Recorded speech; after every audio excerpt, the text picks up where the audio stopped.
आपको ये कहानी सुनाते हुए मन बहुत भारी हो रहा है।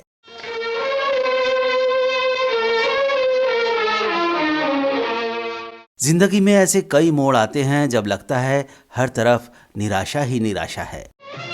मैं कदम कदम पे हारा। जीवन में हम जो सोचते हैं, जो भी प्लान बनाते हैं, उनका कोई मतलब नहीं है। रहे मिट के मिटने वाले। मतलब है तो बस इस बात का कि हम दरअसल एक कठपुतली हैं जो किसी और के इशारे पर नाच रही है। ये हमारी बदनसीबी। ना हमारे सपनों का कोई मतलब है और ना हमारी भावनाओं का और ना हमारी जिंदगी का। उस जिंदगी ने मारा। जब इन सभी का कोई मतलब नहीं है तो कोई किसी को क्यों पसंद करे, क्यों किसी के साथ जीने मरने के सपने देखे और क्यों किसी को पाने के लिए जमीन आसमान एक कर दे। रहा गर्दिशों में हरदम। ये गाना है ही इतना मायूसी भरा कि इसे सुनने के बाद आशा का कोई शब्द निकल ही नहीं सकता। मेरे इश्क का सितारा रहा गर्दिशों। दोस्तों, इस खास पेशकश में आपके लिए दो बदन फिल्म के गीत से जुड़ी जानकारियां लेकर हाजिर हैं, जिसने शहीद फिल्म के बाद मनोज कुमार की इमेज बदल कर रख दी थी और शकील बदायूनी के गानों पर रवि जी ने दिल में घाव करने वाली धुनें बनाई थी। और ये बताना जरूरी है कि ये गाना पहले मुकेश जी ने गाया था, लेकिन इस गाने की भावनाएं इतनी तीखी हैं कि इसे रफ़ी साहब की आवाज में रिकॉर्ड करना जरूरी था, क्योंकि वही थे जो ऐसी भावनाओं की गहराई को आवाज में पिरो सकते थे।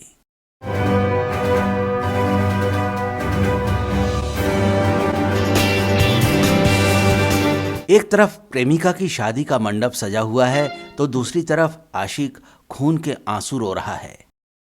शहनाई की गूंज और मातम की धुनों का ये जाना पहचाना संयोग सैकड़ों हजारों साल से हर गली और हर मोहल्ले के आशिकों की आप बीती है। कभी डगमगाई कश्ती, कभी खो गया किनारा। क्योंकि जब भी मोहल्ले में किसी की बारात आती है तो अक्सर किसी न किसी आशिक के अरमान दूल्हे के घोड़ी के खुरों के नीचे कुचले जाते हैं। मनोज कुमार की मशहूर फिल्म दो बदन ने लाखों आशिकों को खून के आंसू रुलाए, लेकिन इस फिल्म की कहानी ओरिजिनल नहीं थी। मनोज कुमार ने ट्रेजेडी किंग दिलीप कुमार साहब की दीदार फिल्म देखी थी, जिसकी एंडिंग बहुत मार्मिक थी। दिलीप कुमार ने इस फिल्म में जैसा अभिनय किया, उसे देखकर मनोज कुमार के मन में भी ये ख्याल आया कि मैं भी ऐसा ही रोल करूंगा। मगर अब तुम्हारी वो आंखें तो नहीं, वो मगर तो नहीं है श्याम। मैं उन आज के टुकड़ों को वहीं फेंक। इस ख्याल को पर्दे पर उतारने के लिए वो अपने पसंदीदा फिल्म निर्देशक राज खोसला को ये फिल्म दिखाने ले गए और उन्हें बता दिया कि ऐसी ही फिल्म में वो एक्टिंग करना चाहते हैं। राज खोसला उनके लिए पहले वो कौन थी जैसी सुपरहिट फिल्म बना चुके थे। राज जी बहुत टैलेंटेड फिल्म निर्देशक थे। वो देवानंद के चेले थे। ये बात और है कि उनकी फिल्में तो खूब चली, लेकिन उनका नाम दर्शकों की जुबान पर इतना नहीं चढ़ा। जबकि वो इंसान की भावनाओं को जिस गहराई से पर्दे पर उजागर करते थे, वो उस जमाने में केवल गुरुदत्त ही कर सकते थे। बहरहाल मनोज कुमार की बात पर अमल करते हुए राज खोसला ने स्क्रीन प्ले लिखने के लिए जी.आर. कामत को बुलाया और उन्हें फिल्म दीदार दिखाकर ये कहा कि मनोज कुमार इसी तरह की फिल्म करना चाहते हैं। तो कामत ने दीदार की कहानी में कुछ बदलाव करते हुए इस फिल्म का ताना बाना बुन दिया। इसमें मनोज कुमार मायूस प्रेमी बने हैं जो बाद में अंधा हो जाता है। आशा पारेख उनकी माशूका है, लेकिन उनकी शादी खलनायक बने प्राण से हो जाती है। ये शादी कामयाब नहीं होती और आखिर में प्रेमी प्रेमिका दोनों दुनिया छोड़ देते हैं। जिस गाने की हम बात कर रहे हैं वो उसी वक्त आता है जब प्रेमिका की शादी खलनायक से हो रही है। रहा गर्दिशों में हरदम। फिल्म में सबसे चौंकाने वाली भूमिका सिम्मी ग्रेवाल की थी। सिम्मी ने खुद कहा था कि उनकी सारी फिल्मों में से केवल दो बदन में ही उनका असली रूप दिखा था। इसी फिल्म के लिए उनको बेस्ट सपोर्टिंग एक्ट्रेस का फिल्म फेयर अवार्ड भी मिला था। मनोज कुमार ने जिस तरह इस फिल्म का आइडिया दिलीप कुमार साहब की दीदार से चुराया था, उसी तरह इस गाने को भी उन्होंने किसी और फिल्म से लिया था। ये गाना ओरिजिनली मुकेश जी ने 1960 में बनने वाली फिल्म घूंघट के लिए गाया था, लेकिन ये गाना फिल्म में इस्तेमाल नहीं हुआ। कोई दिल के खेल देखे।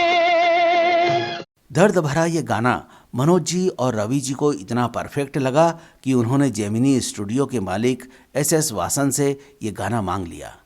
अब समस्या ये थी कि इस फिल्म में मनोज जी के लिए सभी गाने रफ़ी साहब गा रहे थे। ऐसे में अगर एक गीत मुकेश जी की आवाज़ में होता तो कंटिन्यूटी टूट जाती।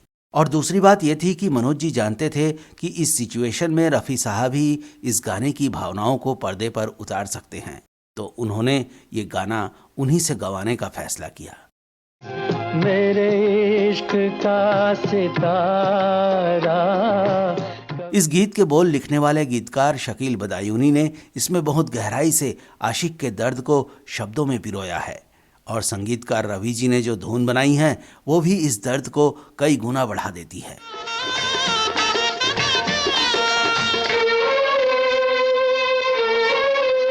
जब आप इस गाने की शुरुआत देखेंगे तो इसकी धुन अलग है, लेकिन जब कैमरा मनोज कुमार पर फोकस करता है तो फिर धुन बिल्कुल बदल जाती है। ये बहुत ही अलग तरह का प्रयोग था। ये हमारी बदनसीबी। जब आप ये गाना सुनेंगे तो रफ़ी साहब जहां बदनसीबी शब्द गाते हैं वहां पर मायूसी और दर्द दिल में बहुत चुभने लगता है और नाकाम आशिकों के दिलों को छलनी कर देता है। ये हमारी बदनसीबी। इस गीत के भाव, संगीत की गहराई और रफ़ी साहब की आवाज़ में उभरे दर्द के कारण ये गीत जितनी बार आता है उतनी बार सैकड़ों दिल घायल हो जाते हैं। दो बदन में 3 गाने रफ़ी साहब के थे। एक गीत लता जी का था और 2 गीत आशा भोसले जी ने गाए थे। ये सभी गीत बहुत लोकप्रिय हुए, लेकिन 1967 के फिल्म फेयर अवार्ड के लिए लता मंगेशकर जी की लो आ गई उनकी याद गीत को नॉमिनेट किया गया।